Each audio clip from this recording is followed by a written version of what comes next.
رأيت في الحرم شاب ليس عليه سمة الصالحين،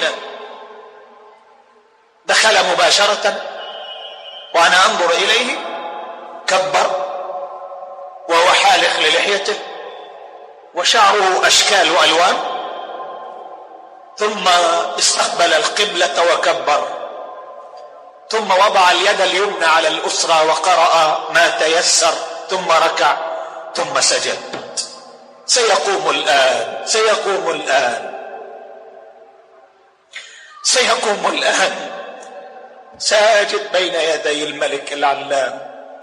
لم يتوقف الأمر هنا، لا، كان يبكي بكاء بشكل عجيب، بكاني وبكى الذين حوله، وكأني كنت أقول في نفسي لعله يشرح كل ما مر به، وكأنه يقول يا رب جئت إليك فلا تردني خائبا، يا رب جئت إليك بعجري ومجري وسجدت بين يديك وفي بيتك فلا تردني خائبا. مرت العشر الدقائق الأول والعشر الدقائق التي بعدها والنصف ساعة، والرجل لا يزال ساجد بين يدي الله يدعو ويبكي ويبكي. سبحان الله، متعة الذل بين يدي الله لها طعم آخر. اي والله لها طعم آخر، ولهذا لا تحرم نفسك، خذها مني والله، لا تحرم نفسك هذه المتعة. أيها الشاب الذي رأيت من نفسك إقبال على المعاصي والسيئات حتى امتلأ قلبك هما وامتلأ قلبك حزنا وضيقا وامتلأت حياتك كربا، تعال أنا لك ناصح، تعال إلى روضة من رياض الجنة تنسى بها هموم الدنيا. في حديث حمران رضي الله عنه، حديث صغير، في آخره قال ثم قام فصلى ركعتين لا يحدث فيهما نفسه غفر له ما تقدم من ذنبه. تنسى حياتك كلها. قال أحدهم رأيت رجلا رفع يده وأخذ يدعو ونحن في الحرم.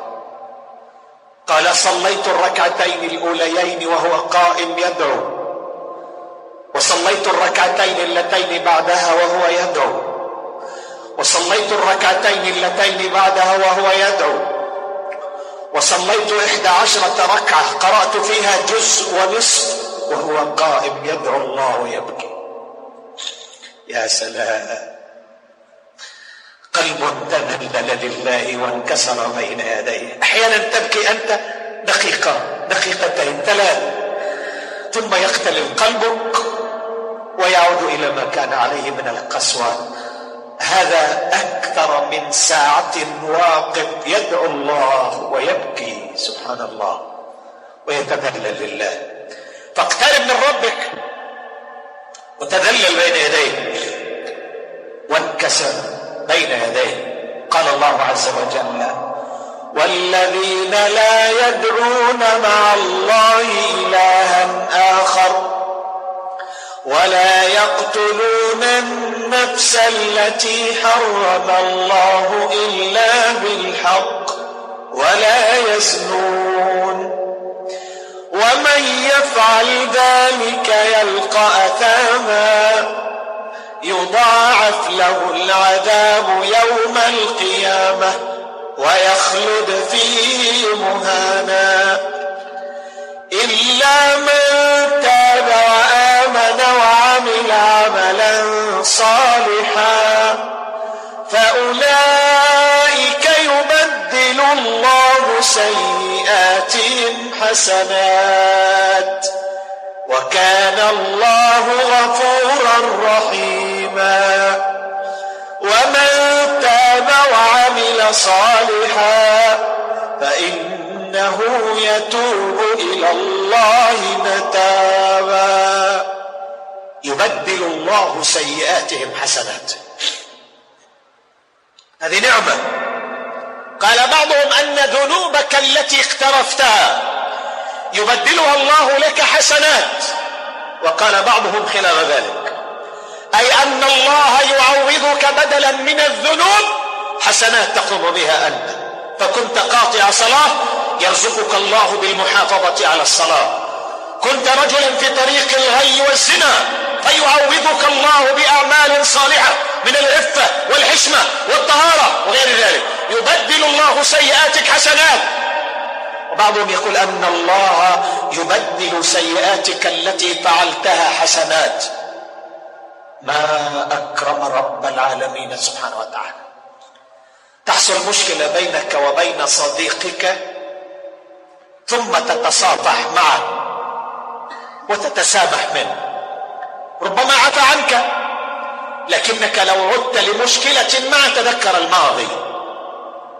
أما ربك ما أكرمه، تذنب ثم تذنب ثم تذنب ثم تذنب ثم ترجع فيقبل الله عز وجل منك. إذا أذنب العبد ذنبا قال أي ربي أذنبت، فيقول الله عز وجل أو علم عبدي أن له ربا يغفر الذنب ويغفر بالذنب غفرت لك. قال ثم يذنب العبد ذنبا مرة ثانية، لأننا ونحن في الطريق نمشي معرضون للذنوب، تكبو مرة تخون مرة، تكبو مرة تخون. احيانا معك ذنب في حياتك تمارسه بين الحين والآخر، تتوب منه، تسقط تقوم، تسقط تقوم، تجاهد نفسك، تجاهد.